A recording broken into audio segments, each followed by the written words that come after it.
All right, so thanks everyone for joining us tonight. Like Jen said, I know it's a beautiful night, so we appreciate you being here. Today I'm going to talk to you about different types of legislative advocacy and how lobbying ties into that. So there are a bunch of different types of advocacy, ranging from really involved, a lot of time, to quick, just click a button, fill out your name and your address, and it sends an email for you. I've listed a couple of types here. This is by no means an exhaustive list, but voting is a type of advocacy, letter writing, which we're talking about moving beyond that kind of advocacy here, phone calls, emails, testimony, attending coffee hours, and one-on-one meetings. So there is a bit of a difference between advocacy and lobbying. Advocacy is any action that speaks for, in favor of, recommends, argues for a cause, supports, defends, pleads behalf on others. It's basically anything that you're saying, we support this, we want this. Lobbying is a specific type of advocacy in which you're communicating with the decision maker, either an elected official or their staff, voters, if you're talking about a ballot measure, and talking to them about existing or potential legislation or ballot measures, urging a vote either for or against. So to clarify that, in short, all lobbying is advocacy, but not all advocacy is lobbying. In order to be considered a lobbyist, you need to be paid for such work. Citizens can legally engage in lobbying activities on their own private time, so long as they aren't being paid for it. So I'm going to quickly run through a couple of examples with you to really drive home the difference between advocacy and lobbying. You can either hop off mute and shout out the answer or put it in the chat. So advocacy or lobbying. You attend your representative's local coffee hour. During this coffee hour, you speak with them about the lack of counselors in your school district. Your legislator thanks you for bringing the issue to their attention and promises to follow up with a resolution. Is this advocacy or lobbying? Will says advocacy, Sarah says advocacy. Very good. That is, and why is this not going to the next page? Sorry, technical difficulties. There we go. It's advocacy. All right, so another one, you schedule a meeting with your senator at their office. During this meeting, you express concern about the cost of court-appointed attorneys. You tell the senator that there is a set of bills they can vote for, which would eliminate this cost, and that you want them to vote yes. Is this advocacy or lobbying? Will says lobbying. Trisha says lobbying. Very good. That is lobbying. So before we get into the nitty-gritty of how you can contact your legislators and how you can testify and do all of these different forms of advocacy, I'm going to go over what the Michigan legislature currently looks like. And this will be outdated in a couple of months because we are in an election cycle. But for the time being, the Michigan legislature is made up of the Senate and the House. That's not changing. In the Senate, there are 38 members, 20 of which are currently Democrats and 18 are Republicans. Their terms are 4 years, so they are not changing in this current election cycle. The House is made up of 110 representatives. 56 of those are currently Democrats, 54 are Republicans. Their terms are 2 years and they are changing this year. They are up for election. The leadership in the Senate is called the President of the Senate, and it is the Lieutenant Governor, which currently is Garland Gilchrist, a Democrat. The leadership in the House is called the Speaker of the House. He is currently Joe Tate, also a Democrat. And then further leadership is the Senate Majority Leader. That is Senator Winnie Brinks, Democrat. And the House Majority Floor Leader is Abraham Ayash, also currently a Democrat. So right now we have a Democratic majority in both the House and the Senate, as well as the governor's office. And if you have questions, feel free to shout them out anytime. I'm trying to keep an eye on the chat as well. And if I miss something, I'm sure somebody can flag it for me. All right, I'm gonna play a little video for you. Hopefully the sound works.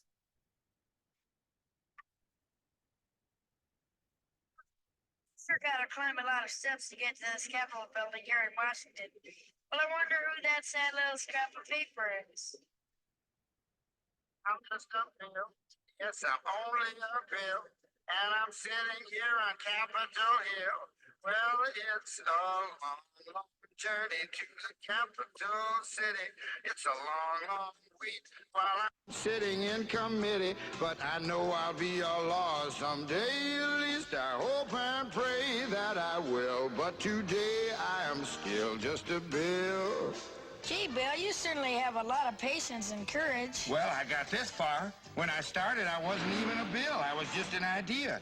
Some folks back home decided they wanted a law passed, so they called their local congressman, and he said, "You're right, there ought to be a law." Then he sat down and wrote me out and introduced me to Congress, and I became a bill. And I'll remain a bill until they decide to make me a law. I'm just a bill. Yes, I'm only a bill. And I got as far as Capitol Hill. Well, now I'm stuck in committee, and I'll sit here and wait while a few key congressmen discuss and debate whether they should let me be a law. I hope and pray that they will. But today I am still just a bill.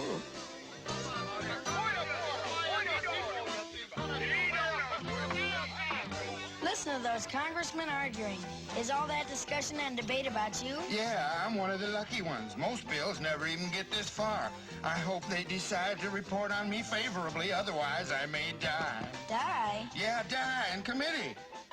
Oh, but it looks like I'm gonna live. Now I go to the House of Representatives and they vote on me. If they vote yes, what happens? Then I go to the Senate and the whole thing starts all over again. Oh, no. Oh, yes. I'm just a bill. Yes, I'm only a bill.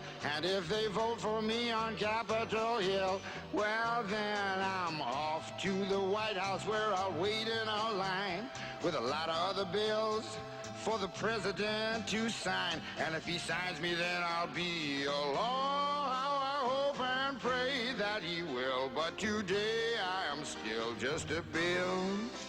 You mean even if the whole Congress says you should be a law, the president can still say no? Yes, that's called a veto. If the president vetoes me, I have to go back to Congress and they vote on me again, and by that time you're so By that time, it's very unlikely that you become a law. It's not easy to become a law, is it? No, but how I hope and pray that I will. But today I am still just a bill. He signed your bill. Now you're a law. Oh, yes. All right, I saw some chats saying flashback to my childhood. Love this. I always try and keep that in when I do this presentation because it is a really good summary of this very messy bill process.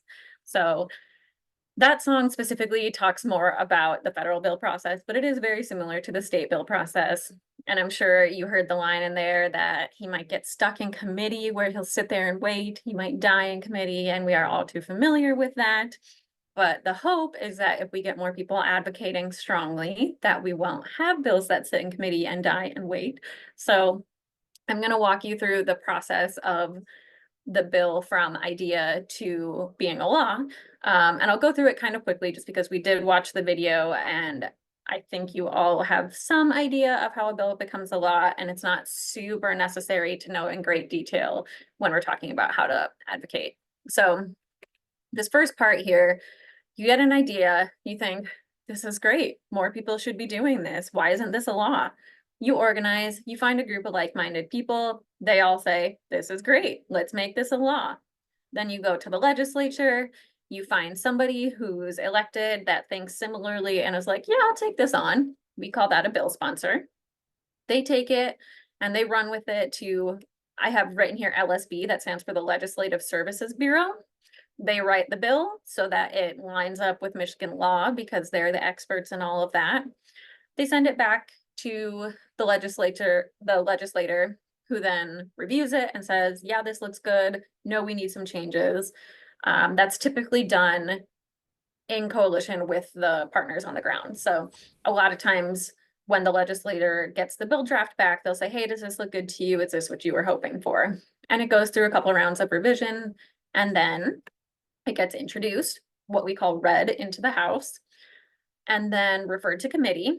So the House is made up of those 110 members. They're all segregated into different committees based on interests, area expertise, things like that. So a lot of the bills that we work on go through the Criminal Justice Committee or the Judiciary Committee. The chair of the committee decides to add the bill to their agenda and a hearing date is set. This is all best case scenario, by the way. This doesn't always happen this smoothly.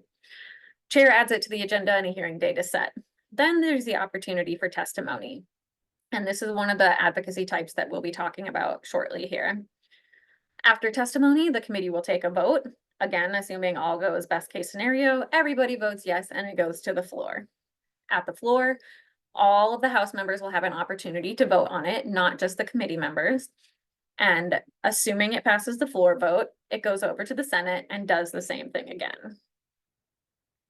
So then in the Senate, it's read in, referred to committee, chair adds it to the agenda, the hearing date is set, testimony is taken, the committee votes, the floor votes. Lastly, if necessary, the Senate and the House will reconcile the differences on the bill and then send the bill to the governor, who will then sign the bill, and your bill has become a law. So you go from idea all the way through this whole process, essentially twice, because you do it in the House and you do it in the Senate, regardless of which chamber it starts in. And then you get a law. So it's a very long process, but that is how a bill becomes a law, like the little bill says in the song. And plenty of opportunities through here for advocacy. So now getting into the nitty-gritty of advocacy, I'm going to pause for a quick second, see if anybody has questions about the bill process. All right, I don't hear any, so I'm going to keep going. Steps of advocacy. Again, this is not exhaustive. People may have different ideas of the steps of advocacy, but if you were to ask me, I would say you should identify your issue, your topic, or your goals first, and then conduct some research. Look at what other states do. Are there organizations in your area who are doing this work already? And sign up for those email lists. Reach out to people who have the same interests. Specifically, if we're talking about criminal legal reform, things like this, reaching out to MI-CEMI or the different groups that are represented here, which we saw in the beginning. There are plenty of people if you look through the chat. Decide who the most effective targets are. We talk a lot about legislative advocacy, but that is not the only type of advocacy. You can advocate in your city, in your township, in your city council, things like that. They also decide what happens in your township or your city, your local governance, however you want to call it, depending on where you live. Then determine the best course of action and advocate. So as I mentioned way back in one of the early slides, there's a bunch of different ways you can advocate. Figure out which one's the best one and then take that action. Why does this not want to go? There we go. All right, the principles of advocacy. This is how to make your advocacy most effective. First, inform yourself. Like I said, do your research, reach out to community members, people with similar interests. Make it personal and always be polite. Whoever you're talking to might disagree with you and they might have a different opinion, but you have to take the high road and stay polite. So I gave an example here. Don't say, if you don't support these reforms, you're destroying the lives of incarcerated people. Try instead saying something like, this is an important issue to me because my brother is one of the kids affected by this. Here is what you can do to fix this injustice. All right, how to talk to your legislators so they will actually listen. I'm going to break this down in as much detail as I can so that it's very clear how you can talk to your legislators. An overview of your meeting, this is what it should look like. Where to meet, what to do before your meeting, the meeting agenda, and what to do after the meeting. So there are a few steps that you should be taking when you're meeting with a legislator. You can meet either in your local city council, your senator, your representative. You can even request a meeting with the governor. Can't guarantee that you'll get one, but you can request one. You can meet with them in your town or you can meet with them in the Capitol. A lot of the legislators do community events, so you can meet with them there and you don't have to travel all the way to Lansing to meet with them. The picture that I have on the screen here is a picture of the Michigan State Capitol. If you're unfamiliar with the building, that's what it looks like. So go to events. Lots of legislators hold town halls or coffee hours, and you can go there and meet with them and ask them questions and talk to them. Go to their state office, visit them during session, contact them in advance and let them know that you're coming. So the legislature is a 2-year cycle. Lots of times they have breaks. They're not necessarily in the office, but when they are, they're typically there Tuesday, Wednesdays, and Thursdays all day. They have sessions, so they're in the Capitol building for the session part of the day, but the other part of the day, they're in meetings in their offices around Lansing. So you can go there and meet them, and you can request a meeting with their office by emailing their staff. So when you get a meeting, be prepared, do some research. Know your community and the issues that are important to them. You want to make sure that when you're going in, you're representing the interests of the people that you're representing. Know your legislators, their backgrounds, and their positions. You can typically find a lot of this stuff on a legislator's homepage. So each legislator has a webpage that's run by the state and says, you know, here's their picture, this is their background, this is where they come from. Lots of times they'll put previous work that they've done. Some of them list their family members, things like that. So you can find out a bit about your legislator by looking through their website. And you can also find their voting records. Typically, you can see what they voted yes on, what they voted no on, if they've abstained from voting. And know the other organizations and research for the issue that you're talking to them about. So like I said earlier, reach out to other organizations and community members that are interested in the same work and know what they've already done on this. So if you're advocating for a bill, you're not hurting work that's already been done. Preparing for your meeting, you want to read background information. Be familiar and comfortable with the information that you are presenting. Read any handouts that you have, any talking points that you have, and be sure that you know them like the back of your hand. Plan out your meeting. Time is limited. Be sure to identify who will speak on each issue and who will take notes. So if you're going in a group of people, know that each person has a role and know what your role is. And lastly, be aware of your goal. What do you want from each elected official? Are you making an ask? Are you thanking them for their support? Or are you simply stopping by to say, hi, I'm a constituent and I wanted to see the work that you do on behalf of our community? Couple of tips for when you do go and have a meeting with your legislator. Prepare for your meeting and gather your materials. So all the steps that we just talked about, make sure you run through those and gather any materials that you might have from either yourself or organizations who do the work. That could be a pamphlet, a fact sheet, an article, and bring it to leave with the elected official after your meeting. And decide who will attend the meetings. Like I said, you might bring a couple of people with you, but know that most offices are not super big. So more than, this says 4 or 5, but I would even say 3 to 4 people is a good amount. You don't want to pack the room and make it hard to manage. So keep it small, but bring people who represent different groups that have an interest in the legislation that you're there to talk about. During the meeting, be prompt and patient. You will probably only have 10 to 15 minutes, maybe, with the legislator or their staff. They run on very tight schedules. They have a lot of meetings. And like I said, they're in session a lot of the time when they are in Lansing. So have all this stuff prepared and ready to go. Have your elevator pitch ready.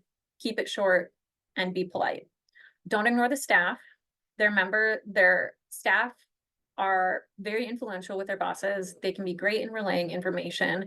And a lot of times they're who you'll end up meeting with. Legislators' schedules get shifted around a lot last minute. So you may end up meeting with their chief of staff or their constituent manager. It might not end up being the legislator. Stick to your talking points. You have them for a reason. Review them, review them, review them. Provide personal and local examples if you can. Legislators love to hear from their constituents. They don't necessarily want to hear from lobbyists like me because I'm not in their district. What do they care, you know? So have examples from their district and meet with your representative, your senator. Lastly, saying, I don't know is okay. They don't expect you to know everything, But if you say that you'll follow up with information after the meeting, make sure to do that. Don't make up an answer if you don't know it. Just say, I'm not sure. I'll get back to you. And then do that after the meeting. This is how a typical meeting agenda will look. You'll do introductions for yourself and the group members. You'll thank them for their time and mention any political or personal connection to the office, the staff, the elected official themselves. Give background information on the issue that you're there to talk about. Even if they already know the issue, you can say something like, I'm sure you've already heard about this bill, but just so that we're all on the same page with what we know about it, here's a quick summary. Be prepared to discuss the details on the issue and how it relates to you and your goals, again, coming in with those personal requests and those experiences. Ask your lawmaker or their staff if you can count on their support, if that's your end goal. If your end goal is simply to share information, you can skip the ask. Thank them for their time, hand them the information that you're leaving behind, and if they ask for more information, tell them you'll follow up with them. Get the business card for the staffer and the elected official in case they forgot to give you one. And thank them, and you can exit the Zoom, the meeting room, wherever you are. After the meeting, report the results of your meeting to whoever. If you're working with a group, if it's just you and a couple of people, or if it's just you, take note of how it went. Follow up if the elected official asked for additional information. Make sure to get it to them in a timely manner within a couple of business days at most. And send an email thank you to your elected official, thanking them for their time. Like I said, they're super busy. They constantly have meetings. It's important to thank them for taking the time to meet with you. All right. This is a big one, testifying at legislative committee hearings. Gabby, before you go on, we've had a couple questions from the chat. Do you want to take those here or wait till I can take them here. Okay. All right. So one question is, if a bill is we know the bills are amended, and how do we help influence that process if there's something going on with bill amendments as they move forward? Okay, what can we, if a bill is amended, what can we do? Is that the question? Sorry, I'm trying to find it here. Yeah, by Wendy at 7:19. 7:19. Okay, what can I do if parts of a bill were taken out before? So this is a difficult part of doing legislative advocacy, is sometimes the bill does not end up the way that you want it to. And because of the way that politics in the state, in this country are run, sometimes we have to make concessions that we don't necessarily love, but progress is better than nothing. And even though it may not feel like that at the time, a step forward is still a step forward. So if something is amended and you don't love it, make it known, tell your legislator, I wish the bill had gone through clean, and then try again next session. If the bill makes it through in one forum and you're like, dang, they took out a really important piece to me, tell that to your legislator and say, I wish this would have made it through. Let's work on it next session. Thank you. And Audrey asks, what stops the bill from going to the Senate or to the other chamber? So what stops the bill from going to the other chamber? That's a good question. I think what you're asking is like, if it gets stalled in one chamber, why does that happen? And the honest answer is politics frequently.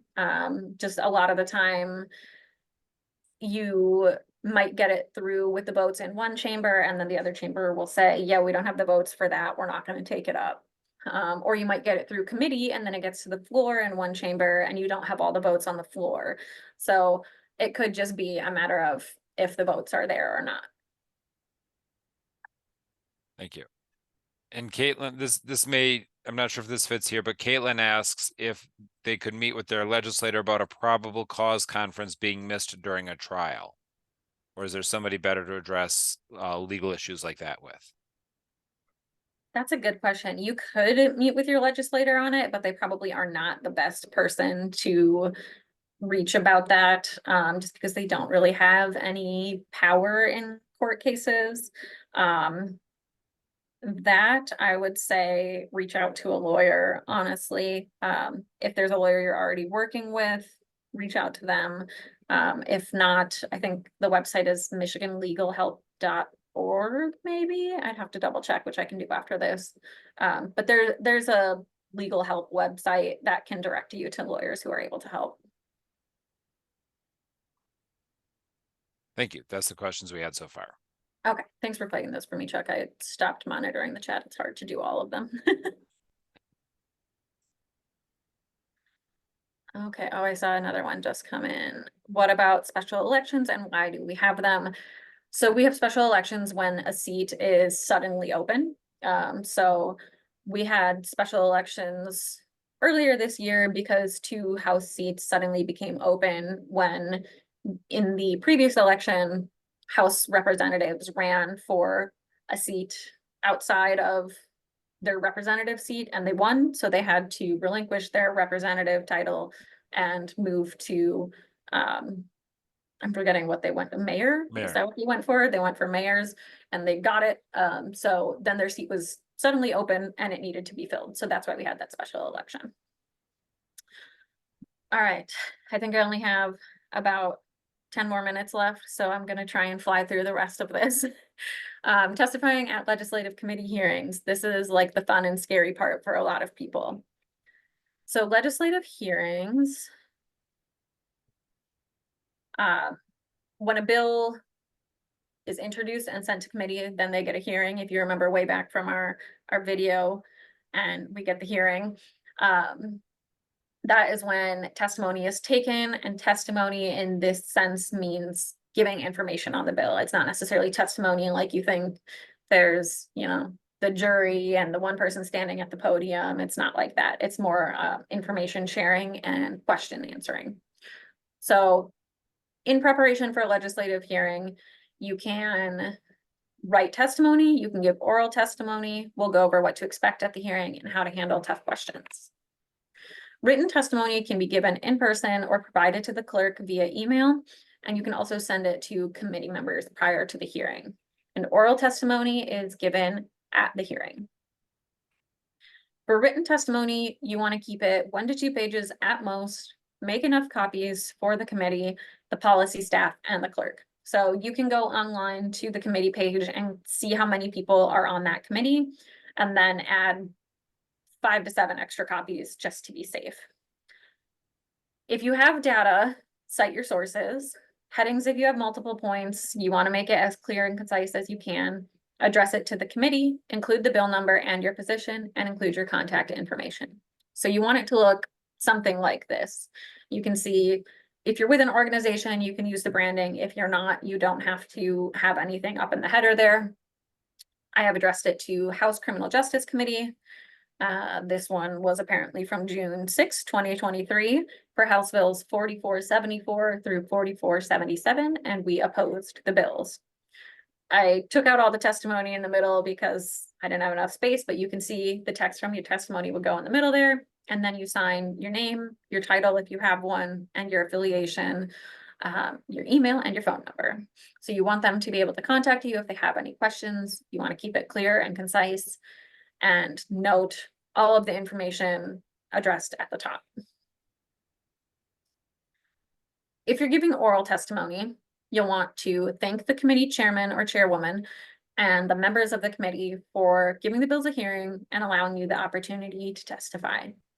You'll probably have 3 to 5 minutes tops, so you want to pick the top 3 things that you want to say and stay on topic. So if you need to write them out, if you want to make bullet points, whatever form works for you to stay on track, just make sure that you have those top lines and that you're ready to speak on them. And then you'll conclude by asking if there are any questions and thanking them again for the time. This is what a committee room looks like. Not all of them look exactly the same, but it is the same format. You'll see a table, typically a computer, the microphone, some chairs, and a camera. And then in the front, you'll see the legislators seated, separated by political party. Chair and vice chair are in the middle, along with the clerk. Sometimes policy teams are also present, and bill drafters can sometimes attend. So when you get to a committee hearing, if you do want to speak, you'll have to fill out a card, and this is what the card looks like.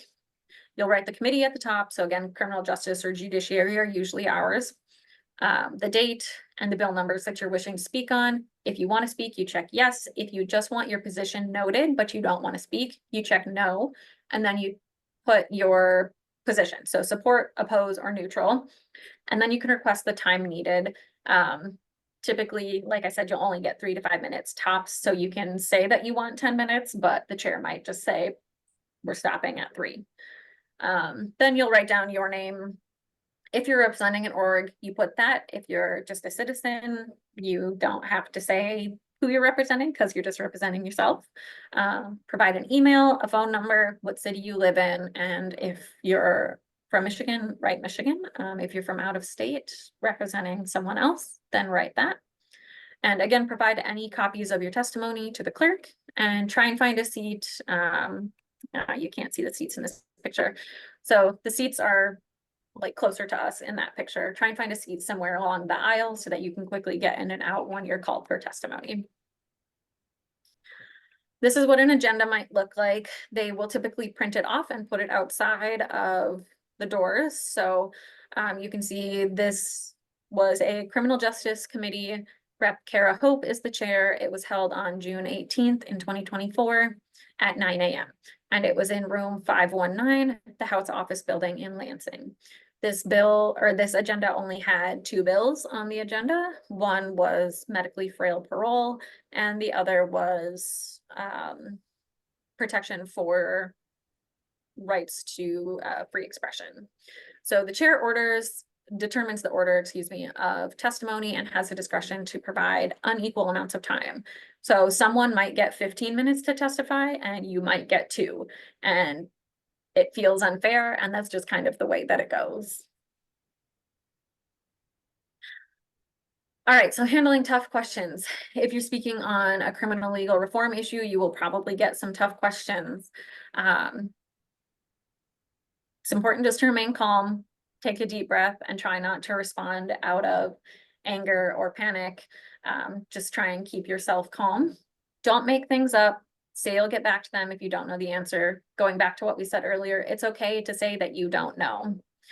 Use facts and data to refute negative rhetoric. So if you have an answer that has some solid data behind it, use that to your advantage. And on controversial topics, you likely will not have the last word. Again, feels unfair, feels unfortunate. It is just kind of the way that it goes most of the time. That's not to say that every time you're speaking on a criminal legal reform issue that you're just going to get slammed left and right with hard questions, but want to prepare you all in the event that you do go and speak on something that's a hot button issue. All right, lastly, pro tips for if you're giving testimony. Make extra copies. Like I said, at least 5 extra copies to leave for the press, any extra staff that might be there that you weren't ready for, the clerk, etc. Make your written testimony quotable if you can, and cite from a variety of sources, not just progressive and liberal ones. We want to also provide more conservative sources so that we have a breadth of partisanship in the testimony.